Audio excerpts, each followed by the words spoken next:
గంగా నదీ స్నానం చేసిన ఫలితం వస్తుంది. 3 నదులు తన శరీరంలో పెట్టుకున్నది గోవంటే. అందుకే కిం పవిత్రమతఃపరం అన్నాడు. ఆవు కంటే పవిత్రమైనది ఇంకేదీ లేదు ఈ సృష్టిలో. ఆవు పేడ, ఆవు మూత్రం, ఆవు పాలు, యమున, నర్మద, గంగా నదులు 3 నదుల సంగమం ఉన్నది. గవామంగేషు తిష్టంతి భువనాని చతుర్దశ 86వ శ్లోకంలో చెప్పారనమాట. ఆవు శరీరంలో 14 లోకాలు ఉన్నాయి. అందువల్ల ఆవు అంటే భువన బ్రహ్మాండములకు ప్రతీక. దానివల్లే అక్కడికి ఈ లోకంలో పై లోకంలో మోక్షం పొందదలిచిన ప్రతి వ్యక్తి గోవును పూజించాలి. ఆవు తోకని నెత్తి మీద పెట్టుకుని తల చుట్టూ తిప్పుకుని గోవు చుట్టూ ప్రదక్షిణ చేసినటువంటి వాడికి భూమండలం చుట్టూ ప్రదక్షిణ చేసిన మహాఫలితం వస్తుంది. ఆవు తోకను ఒక పవిత్రుడైన బ్రాహ్మడి చేతిలో పెట్టి దానం చేసి ఇంత సువర్ణం ఇస్తే అటువంటి వాడు బ్రహ్మలోకాన్ని జయిస్తాడు ఏకంగా. అంటే బ్రహ్మగారి పదవికి కూడా ఎసరు పెట్టగలిగేంత మహామహిమ వస్తుంది. అందువల్ల ఇలాంటి గోవుల్ని నిరంతరం పూజించిన వారు, దానం చేసిన వారు, వాటి పేడని, మూత్రాన్ని, పాలని ఒంటికి రాసుకున్నవారు వారంతా నా లోకంలో నాకంటే ఉన్నత స్థానంలో కూర్చుంటారు, సుఖంగా ఉంటారు. ఇప్పుడు అర్థమైందా? అందుకని వీళ్ళంతా గొప్పవాళ్ళు, వీళ్ళని నేను గౌరవిస్తాను. వీళ్ళ దగ్గర కూర్చునేందుకు అధికారం మీకు పక్కన లేదు కనుక కాళ్ళ దగ్గర కూర్చోమన్నాను అన్నాడు బ్రహ్మ. ఇవన్నీ అందుకే మనం పురాణాలు వినడం కాదు, ఇన్ని ధర్మాలు చెప్పారు. ఇవి చేస్తే మనం బొందితో బ్రహ్మలోకాన్ని జయించవచ్చు. ఎప్పుడో చచ్చిపోయాక మోక్షం వస్తుందో లేదో అని బెంగక్కర్లా. మీరు శ్రద్ధగా ఇవన్నీ చేశారా గ్యారంటీగా వచ్చేస్తుంది బ్రహ్మలోకం అన్నమాట. ఇంతెందుకు, నేను విష్ణువు ఈశ్వరుడు రోజు ఇలా సంకల్పిస్తాం. గావో మే పురత సంతు గావో మే సంతు పృష్ఠతః. నా ఎదురుగుండా గోవులుండుగాక, వెనకాల కూడా గోవులు ఉండాలి, ఇటు ఇటు పక్కన గోవులు ఉండాలి. అసలు ఇంతెందుకు, గవాం మధ్యే వసామ్యహం అని చెప్పాడు మళ్ళీ బ్రహ్మ. మేము ముగ్గురం అనుకుంటాం ఎవరికి వాళ్ళమే. నేను, బ్రహ్మ, విష్ణువు, మొత్తం ముగ్గురు, బ్రహ్మ విష్ణు మహేశ్వరు ముగ్గురు అంటామని చెప్పాడు. మయాచ విష్ణునాసార్థం శివేనచ మహర్షిభిః. నేను, విష్ణువు, శివుడు, మహర్షులు అందరం కలిసి రోజు ఏమనుకుంటామో తెలుసా?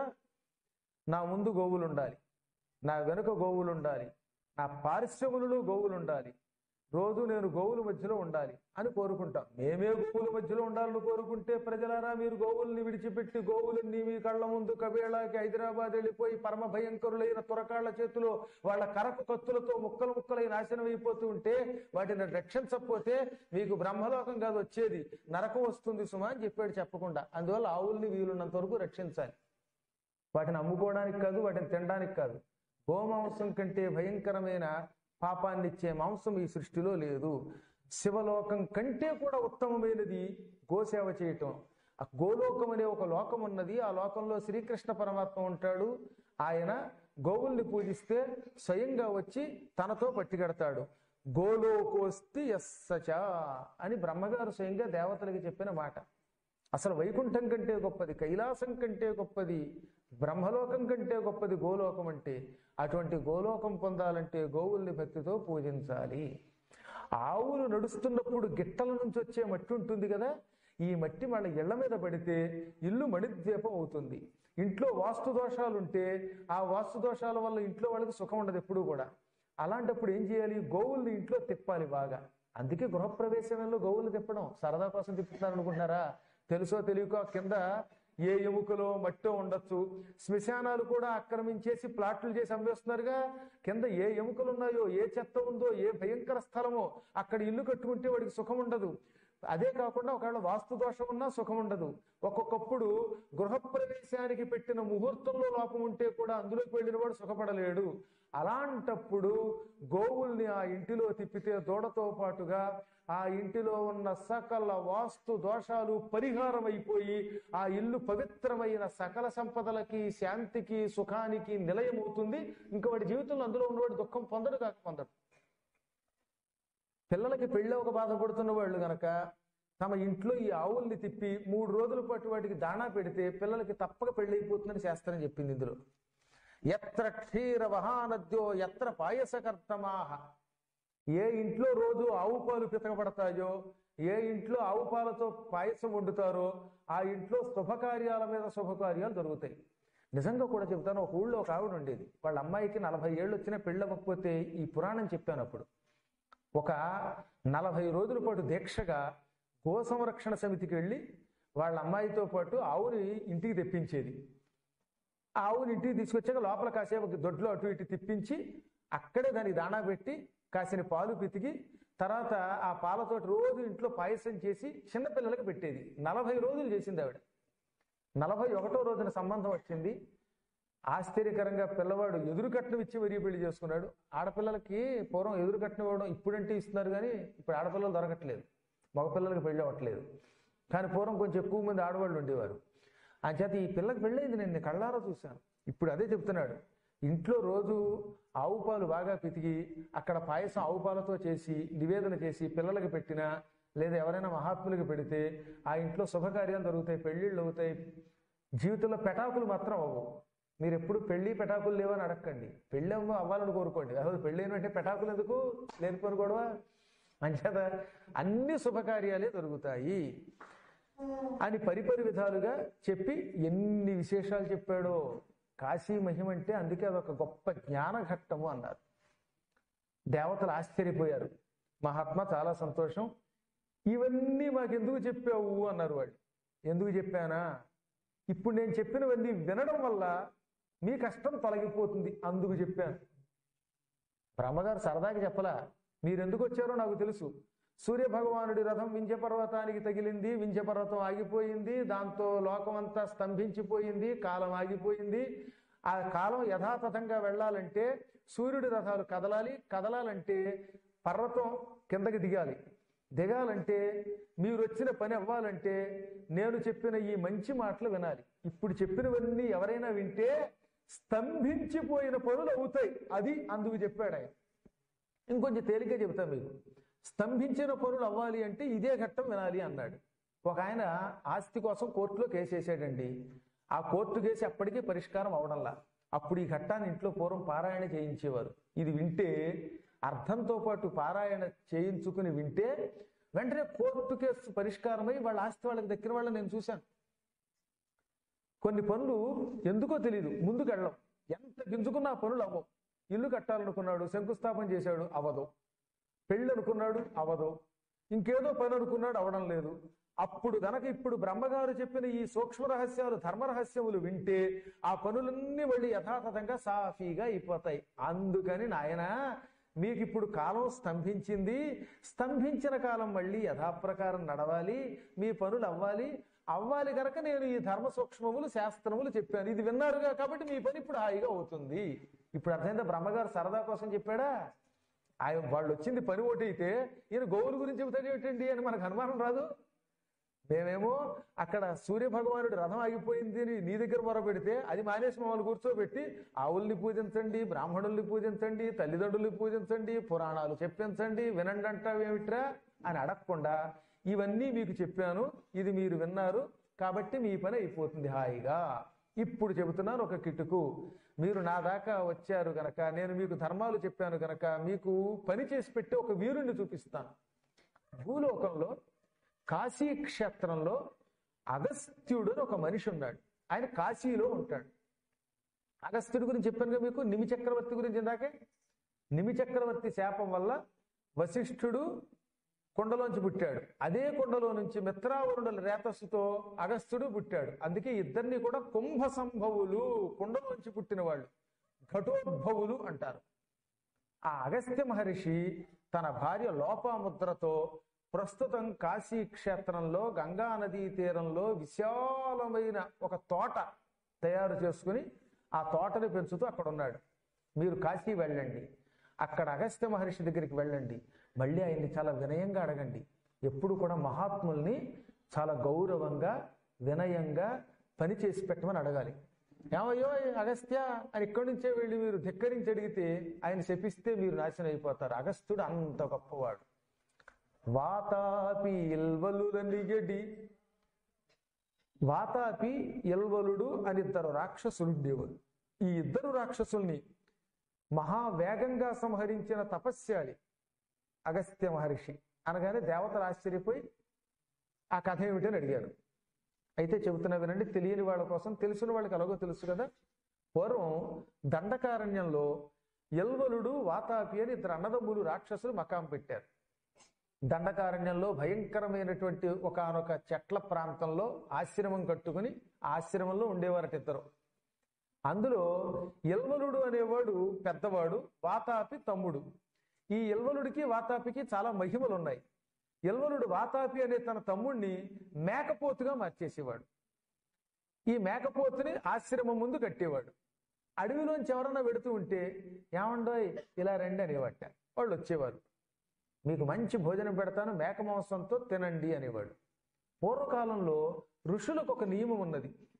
ఎవడైనా తపస్సు చేసుకునేవాడు ఆహ్వానించి అన్నం పెడతానంటే తినవలసిందే. అది మాంసమైనా తినాలి, లేకపోతే ఇంక ఏ విషమైనా తినవలసింది. అలాంటి నియమములు ఉన్న ఋషుల్ని పిలిచేవాడు అనమాట వీడు. ఆకులో వడ్డించింది ఏదైనా తింటాను, అది మంచి చెడ్డ చూడను అని నియమం పెట్టుకున్న ఋషిని పిలవడం. మీకు మేక మాంసంతో అన్నం పెడతానంటే అలాగే అనేవారు వీళ్ళు. ఈ తమ్ముణ్ణి వాతాపిని మేకపోతుగా చేసి వాడిని నరికి ఆ మాంసం వండి ఆ ఋషికి పెట్టేవాడు. ఆ ఋషి శుభ్రంగా తిన్నాక వీడు మంత్రం చదివి వాతాపి బయటికి రా అనేవట. వెంటనే ఈ వాతాపి చచ్చిపోయిన వాడు కాస్త కడుపులో మేకపోతు అయిపోయి కొమ్ములతో ఆ ఋషి పొట్టని చీల్చుకుని బయటకు వచ్చేసేవాడు. దాంతో ఋషి చచ్చిపోయేవాడు. ఆ మాంసాన్ని వీళ్ళిద్దరూ మళ్ళీ వండుకు తినేసేవారు. ఇలా వీళ్ళు 10,000 మంది ఋషుల్ని తిన్నారు. ఆ రోజుల్లో మీరు లేరు కాబట్టి నా పురాణం వినడానికి బతికారు, లేక అందరినీ తినేసేవాడు వాడు. ఈ విధంగా ఆ దుర్మార్గుడు అందరినీ తింటూ ఉంటే ఒక రోజున ఋషులంతా కలిసి ఇక ఎలా అయితే మనం బతకలేం అని అగస్త్య మహర్షి దగ్గరకు వచ్చి, అగస్త్య మహర్షి, ఆ ఎల్వలుడు వాతాపి చేస్తున్న అకృత్యాలు నీకు తెలియవా? ఎంతో మంది ఋషుల్ని తింటున్నారు, వాళ్ళని చంపి రక్షించమనగానే అగస్త్యుడు ఓ నేను చూసుకుంటాను అన్నట్టు ఆయన టింగ్ టింగ్ అని ఆయన చేతిలో జపమాల పుచ్చుకొని కొంచెం పొట్టిగా కొద్దిగా పొట్టతో ఉండేవాడు. ఆయన బాగా పొడుగ్గా ఉండకుండా పొట్టిగా ఉండేవాడు. ఆ రోజులు ఆయన పరుగున దండకారణ్యానికి వచ్చాడు. రావడం కావాలని ఎల్వలుడికి వాతాపికి కనబడ్డాడు. ఎల్వలుడు భలే దొరికాడరా, ఈయన ఎవడో కొంచెం మంచి పొట్టిగా పొట్టతో బలంగా దిట్టంగా ఉన్నాడు అనుకుని, ఏమండో అగస్త్య మహర్షి ఇలా రండి అన్నాడు. వచ్చాడు ఆయన. మాంసంతో భోజనం పెడతాను తింటారా? ఓ చాలా రోజులు మేక మాంసమేగా పెట్టే, ఇదిగో ఇదేగా మేక అన్నాడు ఆయన కావాలని. వీడు వెంటనే ఆ మేకని పూర్వంలాగే వధించాడు, వండాడు, పెట్టాడు ఆకులో. మొత్తం తినేసి దాంతో పడి అన్నట్ట, రే కొమ్ములు ఇంకా మిగిల్చేవేట్రా, కొమ్ములు కూడా పెట్టి అన్నట్ట. నేను గడిపాడు, కొమ్ములు గిట్టలు ఎవడు తింటాడరా అంటే అవి కూడా ఇచ్చేమని మొత్తం ఆ శరీరంలో కొమ్ములు గిట్టలతో సైతంగా తినేశాడు. తిన్నాక యథాప్రకారంగా ఎల్వలుడు మంత్రం చదివి వాతాపి బయటికి రా అన్నాడు. ఈయనేం చేశాడు, పొట్టలా తడువుకుని జీర్ణం జీర్ణం వాతాపి జీర్ణం అన్నాడు. వీడు కదిలి బయటికి రాడు. దాంతో ఈయనకి అనుమానం వచ్చి మంత్రం మర్చిపోయానేమోనని మళ్ళీ మంత్రం చదివి వాతాపి బయటికి రా అన్నాడు. ఈయన మళ్ళీ పొట్ట చుట్టూ తడువుకుని జీర్ణం జీర్ణం వాతాపి జీర్ణం అన్నాడు. దాంతో వాడికి అర్థమైపోయింది, కొంప ములిగిపోయిందిరా బాబోయ్, మా తమ్ముడు కాస్త వీడి కడుపులో డైజెషన్ అయిపోయాడు, అరిగిపోయాడని పళ్ళు పటపట కొరికి మా తమ్ముడిని మింగేసి వాడిని జీర్ణం చేసుకుంటావట్రా, పైగా జీర్ణం జీర్ణం వాతాపి జీర్ణం అంటావా అని అమాంతంగా భయంకర రాక్షస రూపం ధరించి మింగబోయాడు ఆయన మీదకు దూకి. ఆయన వెంటనే కమండలంలో నీళ్లు తల్లి వాడిని భస్మం చేసేసాడు. ఆనాటి నుంచి దండకారణ్యంలో ఈ వాతాపి ఎల్వలులనే రాక్షసుల పీడపోయి ప్రజలు చాలా సుఖంగా తిరిగేవారు. ఈ విధంగా ఇద్దరు భయంకర రాక్షసుల్ని, లోకకంటకుల్ని, ఋషికంటకుల్ని సంహరించి లోకాన్ని రక్షించిన పరమ తపస్యాలి అగస్త్యుడంటే. పైగా మొత్తం సముద్రం అంతా ఒక్క దెబ్బకి తాగేసేట, గుట్టకలో, ఒక్క గుట్టకలో. ఒకప్పుడు దేవతలకి రాక్షసులకి మధ్యలో ఘోర యుద్ధం జరిగింది. నివాత కవచులు, కాలకేయులు అనే రాక్షసులు. అందులో నివాత కవచులు అనేవాళ్ళు 14,000 మంది, కాలకేయ రాక్షసులు 3 కోట్ల మంది. వీళ్ళు దేవతల చేతిలో ఓడిపోయి సముద్రంలో దాక్కుని అప్పుడప్పుడు సముద్రంలోంచి బయటకు వచ్చి దేవతల్ని చితక్కొట్టి ఒడ్డు మీద ఉన్న ప్రజల్ని మింగి మళ్ళీ దేవతలు వాళ్ళని చంపబోతూ ఉంటే సముద్రం అడుగుకి వెళ్ళి దాక్కునేవారు, కనబడేవారు కాదు. దాంతో దేవతలంతా బ్రహ్మ దగ్గరికి వెళ్ళి, బ్రహ్మదేవ, సముద్రంలో నీళ్లు ఉండడం వల్ల మాకు ఇబ్బందిగా ఉంది, ఈ దేవతలమైన మమ్మల్ని నివాత కవచ కాలకేయ రాక్షసులు చంపేస్తున్నారు, పీడిస్తున్నారు, మమ్మల్ని కొట్టి ప్రజల్ని మింగి తీరా మేము వాళ్ళని చంపబోతున్న సమయానికి సముద్రంలో అడుగును దాక్కుంటున్నారు. కాబట్టి దయతో సముద్ర జలం కాసేపు తగ్గించెయ్యి అన్నాడు ఆయన. బ్రహ్మనవి సముద్ర జలాలు సృష్టిస్తాం కానీ వాటిని తగ్గించే శక్తి నాకు లేదు అన్నాడు ఆయన. సముద్ర జలం మొత్తం తీసేయండి ఇదేనా ఇంట్లో ఉన్న తొట్లో నీళ్లు ఖాళీ చేయటమా? ఇంట్లో బిందెతో నీళ్లు పట్టుకుంటే ఆ బిందెడు నీళ్లు బయట చెట్లో పోసి మళ్ళీ ఫ్రెష్గా కడుక్కోవచ్చు. సముద్రంలో నీళ్లు ఎవడు ఖాళీ చేస్తాడు? ఖాళీ చేద్దామని ప్రయత్నిస్తే గుద్దు గుద్దు తుఫాను వస్తుంది. ఈసారి ప్రమాదం అది అని దాని జోలికి నేను వెళ్ళలేను అన్నాడు ఆయన. మరి ఇలా అయితే ఎలాగా అన్నారు వాళ్ళు. మీకు సముద్ర జలమంతా తాగి రాక్షసుల ప్రమాదం లేకుండా చేయగలిగే ఒక్క శక్తివంతుడున్నాడు, ఆయనే అగస్త్య మహర్షి. ఆయన దగ్గరికి వెళ్ళండి అన్నాడు బ్రహ్మ. వెంటనే దేవతలంతా ఆ రోజుల్లో ఈ ఋషులతో కలిసి అగస్త్యుడి దగ్గరికి వెళ్ళి, అగస్త్య మహర్షి, రాక్షసులు సముద్రంలో అడుగులు దాక్కున్నారు, తాత్కాలికంగా సముద్రం మొత్తం ఖాళీ అయిపోవాలి, సముద్ర జలం తాగి రాక్షసుల్ని మేము సంహరించడానికి సాయం చెయ్యి అన్నారు. అది నిజంగా సాధ్యపడుతుందా? ఎవడన్నా చేయగలడా? అగస్త్యుడు వాడు కోరగానే, మీరు కోరారు కదా, దేవతలు కోరితే కాదంటానా, అలాగే అని సముద్రం దగ్గరికి వెళ్ళి ఓం కేశవాయ స్వాహ అన్నట్ట. అనగానే మొత్తం సముద్ర జలం అంతా చేతిలోకి వచ్చేసింది. చేతిలోకి వచ్చిన సముద్ర జలాన్ని ఓం కేశవాయ స్వాహ అని కొటక్క మింగేశాడు. ఒక్క గుటికే. ఇంకా నారాయణాయ స్వాహ లేదు, మాధవాయ స్వాహ లేదు, ఒకే గుటకలో మింగేశాడు మొత్తం జలం. సముద్రం ఖాళీ అయిపోయింది, నేల ఎండిపోయింది. అప్పుడు దేవతలు సముద్రం కింద ఉన్న రాక్షసులంతా నీళ్లు లేవు గనక బయటికి కనబడగానే వాళ్ళని బాగా తన్ని కొందరిని చంపి చావుగా మిగిలిన వాళ్ళు పాతాళానికి పారిపోగా అమ్మయ్య అని బయటకు వచ్చారు.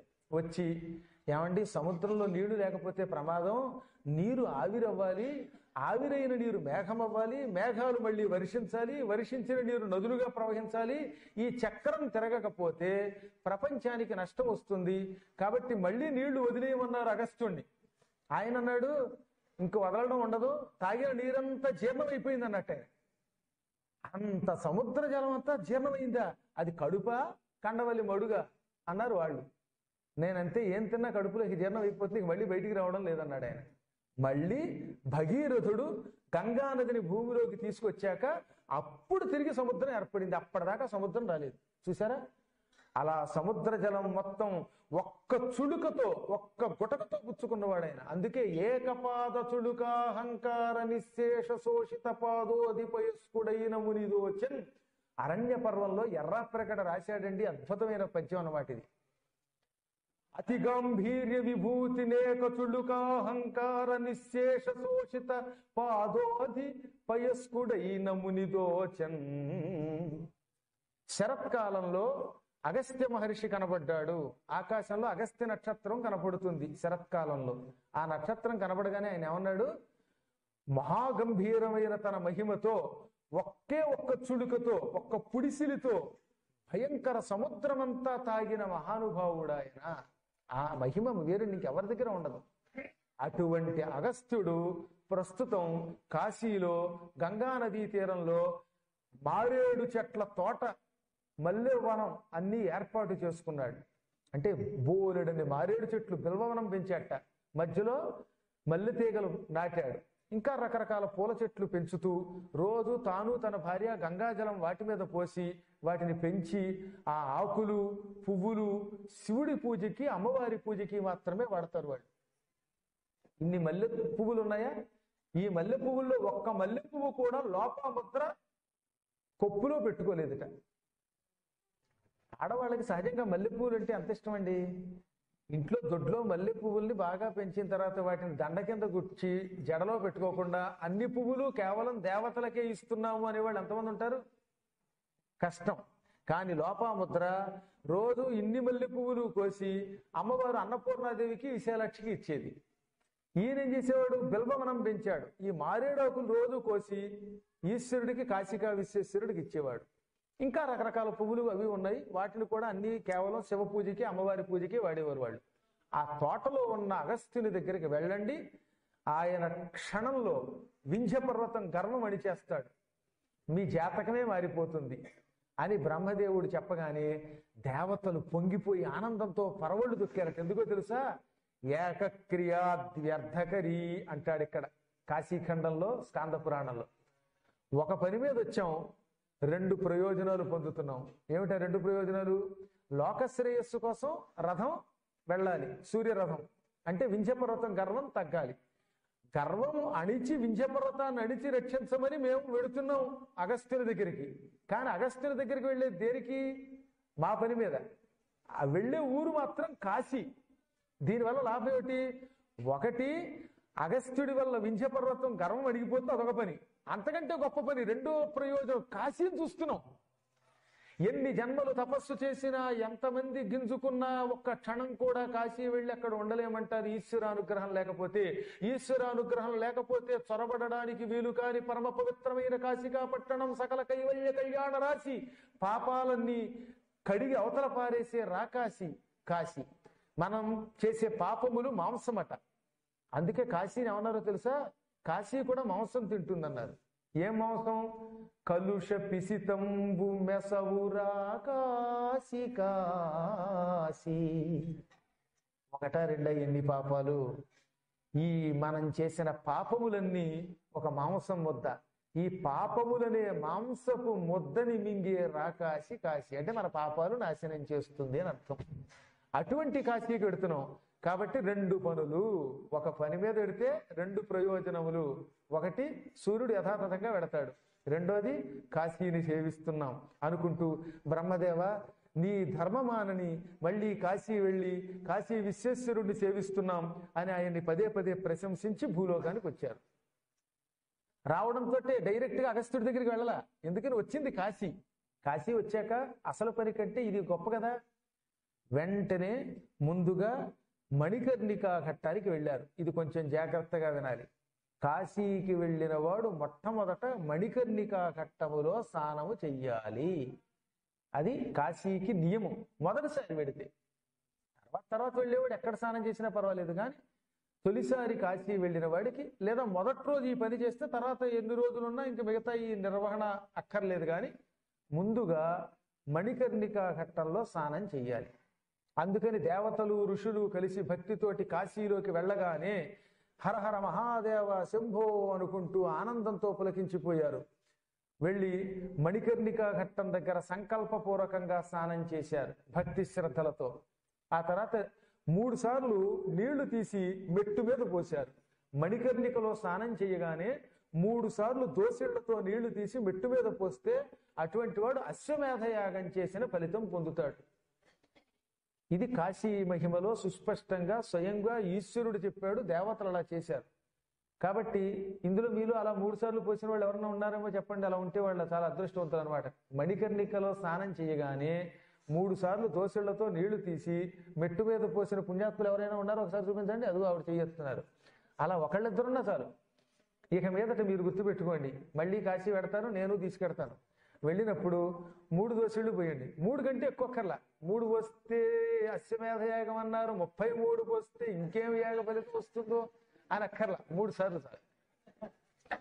కడుపు నిండేంత వరకు అన్నం తిన్నాక ఇంకెంత తిన్నా మిగతాది వేస్టే. కాబట్టి 3 నీరు పోశారు. అక్కడి నుంచి దారిలో గడ్డి పరకలు గరికని కోశారు. గరికంటే బాగా ఇష్టపడేవాడు ఎవడో మీకు చెప్పక్కర్లా. ఒక్క దూర్వాదళ యుగ్మముతో సంతోషపడే కోమల హృదయుడు గణపతి స్వామి మాత్రమే. ఇప్పుడు కలశాల్లో, ఈ కలశంలో ఉన్నాడు గణపతి. వీళ్ళు ముందుగా అక్కడి నుంచి డుంఠి విఘ్నేశ్వరుడి దగ్గరికి వెళ్ళారు.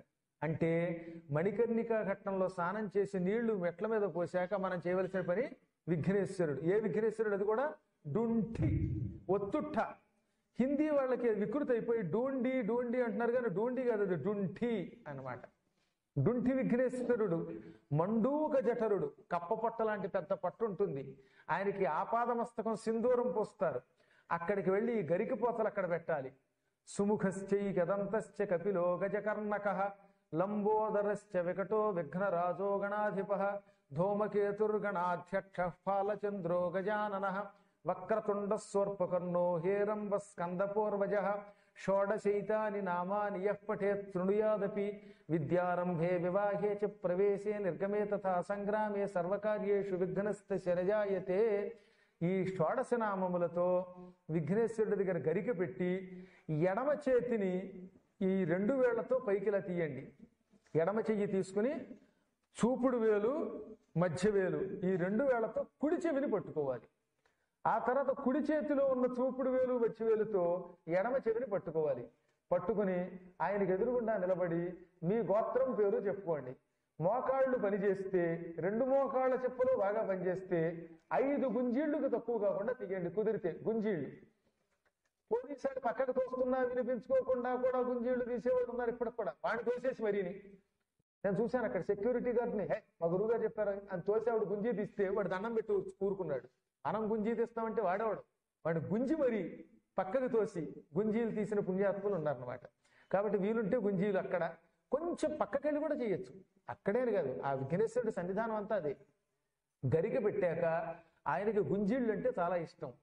తప్పక గుంజీలు తీస్తే ఏమిటో తెలుసా, భూత భవిష్యత్ వర్తమాన కాలములనే 3 కాలములలో మనం రహస్యంగా కాని అందరికీ తెలిసేలా కానీ చేసిన పాపములు టక్కన పోతాయి.